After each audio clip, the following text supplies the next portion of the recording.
মিমের অনেক বেশি সমস্যা, কারণ মিম নিজের অ্যানিভার্সারি পালন করতে পারে নাই, তাই শারমিন ওর ম্যারেজ ডে অ্যানিভার্সারি পালন করবে, এই জন্য এটা মিমের সহ্য হচ্ছে না।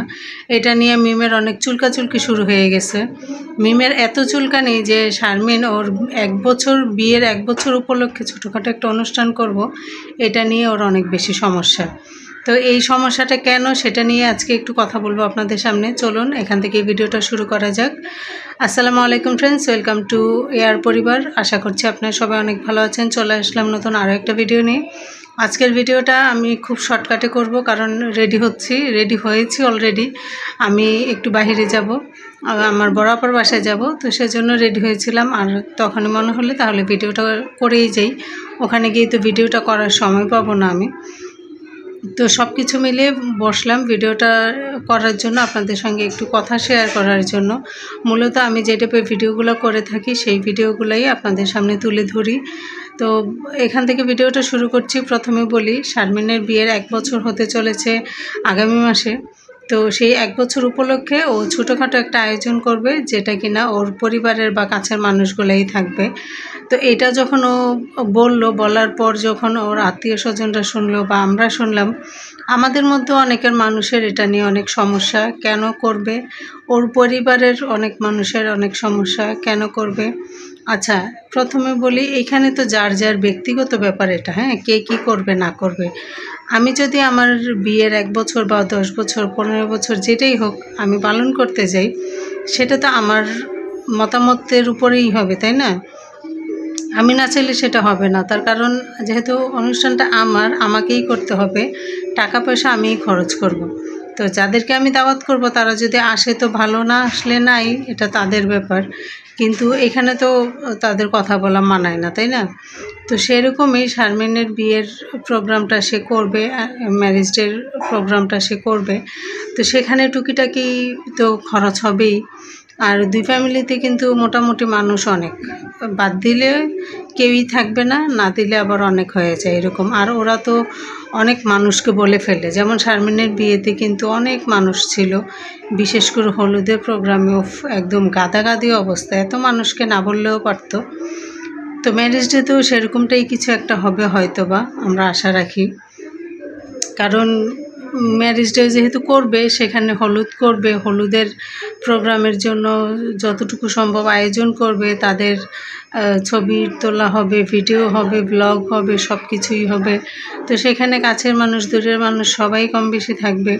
তো সেই হিসাবে কিন্তু এখানে মোটামুটি মানুষজন থাকবেই, হ্যাঁ। তো সেখানে ওর পরিবারের মানুষদের মধ্যে মিমকে তো বলবেই, মিমের পরিবার, বাবু, মিম, ওদেরকে তো বলবেই। ওদেরকে যদি বলে, ওরা ওদের মন চাইলে আসবে বড় বোন হিসেবে বোনের কাছে, আর যদি না আসে তো সেটাও তাদের ব্যাপার। তবে শারমিন তো দাওয়াত দিবে, তো এটা নিয়ে অনেকের অনেক ধরনের কথা, কেন করবে। তো মূলত এটা হচ্ছে রাজের মা, রাজভাইয়ের যে মা, উনি চাচ্ছিল এটা করতে। কারণ যখন ওদের বিয়ে হয় তখন নাকি রাজের হলুদ হয়নি, তো সেজন্য হচ্ছে উনি চাচ্ছে যেন রাজের হলুদ হয়, আর সেখানে শারমিনের সঙ্গে তার ছবি থাকে, ভিডিওস থাকে। এইটা এক একজনের এক একটা শখ থাকতেই পারে, সেই শখের শখ থেকেই কথাগুলো বলা। তো শেষ পর্যন্ত মায়ের ইচ্ছেটা রাখার জন্যই হচ্ছে রাজ, শারমিন ওরা রাজি হয়েছে যে ওরা এই প্রোগ্রামটা করবে। তো প্রোগ্রামটা করতে হলে 2 পরিবারের মানুষের বসে তারপর কথা বলতে হবে। তো 2 পরিবারের মধ্যে যারাই আছে, বিলাল ছাড়া, বিলালের বউ, বাচ্চা, মা, ওনারা শারমিনের বাসায় গেছে, গিয়ে ওটা নিয়ে বসে কথা বলেছে। রাজের মা, বাবা মা ছিল, রাজ ছিল, সবাই ছিল। আচ্ছা, আমি রাজ বলি ভিডিওর সুবিধার্থে, কিন্তু নর্মালি আমি কিন্তু রাজভাই বলি। তো যাই হোক, সেই রাজভাইয়ের বাবা মা সবাই ছিল। ওনারা বসে ঠিকঠাক করলো, কথাবার্তা বলে সব কিছু, কে কীভাবে করবে, কাকে কাকে ইনভাইট করবে, সব কিছুই বলছে। তো বলার পর কিছু মানুষের একটা সমস্যা হয়ে দাঁড়াইলো যে এইটা কেন করবে। এটা কেন করবে? সবচেয়ে বড় কথা হলো ওর পরিবারের মানুষের বাধা দিলে সেটা রাগ লাগে, কষ্ট লাগে।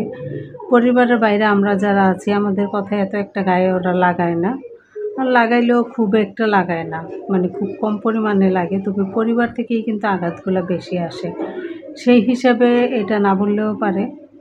তো যাই হোক, এখান থেকে তো ভিডিওটা শুরু করলাম, অনেক কথাই বললাম, অনেক কিছু বলার ছিল। যেহেতু ফ্যান বন্ধ আর আজকে প্রচুর গরম, আমি একটা জায়গায় যাব, রেডি হয়ে আসছি। এখন আসলেও মানে গরমের যন্ত্রণায় কথা বলতে পারছি না। সেখানে গিয়ে যদি কথা মানে ভিডিও করার সুযোগ থাকে করব, না থাকলে করব না। মানে ব্লগ আমার গত 2টা ব্লগ কে কে দেখেছেন অবশ্যই বলবেন। একটা হচ্ছে আমার আপার বাসায় গিয়েছিলাম, সেখান থেকে কিন্তু আমি শারমিনের বাসায় গিয়েছি, সেই ভিডিওগুলো আপনাদের সঙ্গে শেয়ার করেছি। আর আমার ছোটো ভাইয়ের শ্বশুরবাড়িতে গিয়েছিলাম, সেই ভিডিওটাও শেয়ার করেছি। তো এই ভিডিওগুলো কে কে দেখেছেন অবশ্যই কমেন্ট করে জানাবেন। আর